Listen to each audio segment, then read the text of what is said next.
अकबर बीरबल की कहानी। खाया पिया और पहना। खाया पिया और पहना। बादशाह अकबर और बीरबल की रोचक कहानी। जाने कैसे बीरबल ने 1 लाख सोने के सिक्कों को अनोखे तरीके से खर्च किया। पढ़े परोपकार और बुद्धिमानी से भरी ये प्रेरणादायक कथा कहानी। एक दिन बादशाह अकबर ने बीरबल को एक अजीबोगरीब कार्य सौंपा। उन्होंने बीरबल से कहा, बीरबल, राज्य के खजाने से 1 लाख सोने के सिक्के लो और उन्हें इस प्रकार खर्च करो कि जब मैं पूछूं तो तुम कह सको कि मैंने उन्हें खाया, न पिया और न ही पहना। साथ ही ये भी सिद्ध करो कि मैंने उन्हें खाया, पिया और पहना। ये सुनकर दरबार में सभी हैरान रह गए।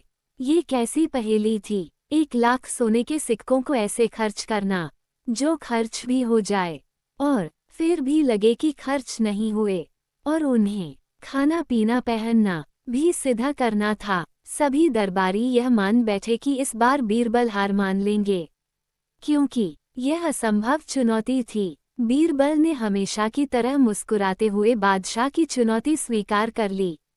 उन्होंने खजाने से 1 लाख सोने के सिक्के लिए और कुछ दिनों के लिए दरबार से छुट्टी ले ली। कुछ दिन बाद बीरबल शाही सवारी पर बैठकर शहर का भ्रमण करने निकले। उन्होंने 2 स्थानों पर अपना ध्यान केंद्रित किया। सबसे पहले बीरबल एक बहुत ही गरीब मोहल्ले में पहुंचे। वहां उन्होंने देखा कि कई बच्चे भूख से बिलख रहे थे और उनके माता पिता उन्हें खाना खिलाने में असमर्थ थे। बीरबल ने तुरंत उन गरीब बच्चों के लिए स्वादिष्ट भोजन और मिठाइयाँ बनवाईं। उन्होंने न केवल उन्हें भरपेट खाना खिलाया, बल्कि उनके माता पिता को भी भोजन सामग्री और कुछ पैसे दिए, ताकि वे कुछ दिनों तक भूखे न रहें। बीरबल ने वहां करीब 50,000 सोने के सिक्के खर्च किए। दूसरे स्थान पर बीरबल शहर के सबसे बड़े और भव्य मंदिर में पहुंचे। वहां उन्होंने एक विशाल और भव्य धर्मशाला का निर्माण कार्य शुरू करवाया। ये धर्मशाला यात्रियों और जरूरतमंदों के ठहरने के लिए बनाई जा रही थी। बीरबल ने निर्माण कार्य में तेजी लाने का आदेश दिया और कारीगरों को उदारतापूर्वक मेहनताना दिया। उन्होंने इस निर्माण पर शेष 50,000 सोने के सिक्के खर्च किए। जब 1 लाख सोने के सिक्के खर्च हो गए तो बीरबल वापस बादशाह अकबर के दरबार में हाजिर हुए। बादशाह ने उत्सुकता से पूछा, तो बीरबल, तुमने मेरे दिए हुए 1 लाख सोने के सिक्के कैसे खर्च किए? क्या तुम मेरी शर्त पूरी कर पाए? बीरबल ने हाथ जोड़कर कहा, जहां पनाह, मैंने आपके सारे सिक्के खर्च कर दिए हैं और मैंने उन्हें खाया, पिया और पहना भी है। दरबारियों के बीच फुसफुसाहट शुरू हो गई।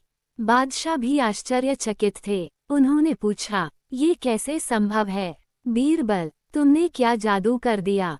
बीरबल ने उत्तर दिया, हुजूर, मैंने 50,000 सोने के सिक्कों से गरीब और भूखे बच्चों को भरपेट भोजन कराया। जब वे तृप्त होकर मुस्कराए तो उनके चेहरे पर संतोष की एक अलग ही चमक थी। हुजूर, जब कोई भूखा व्यक्ति तृप्त होता है तो वह संतुष्टि सीधे देने वाले के हृदय को मिलती है। उन बच्चों को भोजन कराना एक तरह से अपने आप को ही खिलाना हुआ, क्योंकि उनकी आत्मा की संतुष्टि और दुआएं मुझ तक पहुंची। ये खाना हुआ।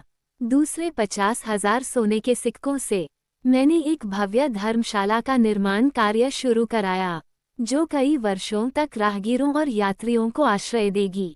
धर्मशाला का हर कोना, हर दीवार और छत वर्षों तक लोगों को बारिश, धूप और सर्दी से बचाएगी।